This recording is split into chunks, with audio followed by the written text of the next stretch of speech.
நம்ம மதுரையில் இருக்க ரெயின்போ லேஸ் ஹவுஸ்ல ஆரி ஸ்டாண்டு சேர்ல உட்காந்து மணிக்க போடுற ஸ்டாண்டு அது எப்படி ஃபிட் பண்றதுன்னு இப்ப நம்ம பார்ப்போம். இந்த இடத்துல லைட்டா லூஸ் பண்ணிக்கணும். இந்த இடம் டைட்டா இருக்கும். நீங்க லைட்டா லூஸ் பண்ணிட்டு இந்த இடத்துல இப்படி மாட்டணும். இந்த இடத்த வந்து இந்த மாதிரி வைக்கணும். நட்டு போடுறதுக்கு இந்த மாதிரி வைக்கணும். திருப்பி இன்னொரு இடத்துலயுமே அதே மாதிரியே வச்சு டைட் பண்ணிடணும். இந்த இடத்துல லைட்டா லூஸ் பண்ணணும். நட்டு வந்து இந்த மாதிரி இப்படி மாட்டணும். இது வந்து அடிபாகத்துக்கு போனது.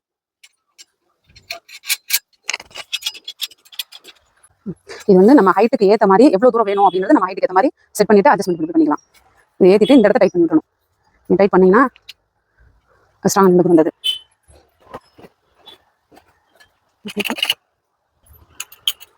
கிளிப்பு வந்து நல்லா டைட்டா பிடிச்சி இழுத்து நம்ம போடணும். கீழே உட்காந்து போடுறவங்களுக்கு வந்து பேக் பெயின் ஜாஸ்தி வருதுன்றாங்க. அதனால இந்த மாதிரி சேர்ல உட்காந்து போட்டீங்கன்னா உங்களுக்கு ரொம்ப ஈஸியா இருக்கும். இதுவும் உங்களுக்கு ஆன்லைன்ல ஷிப்பிங் இருக்கு. நீங்க உங்களுக்கு வேணும்னா நீங்க ஸ்கிரீன்ல தெரியற நம்பருக்கு மெசேஜ் பண்ணுங்க.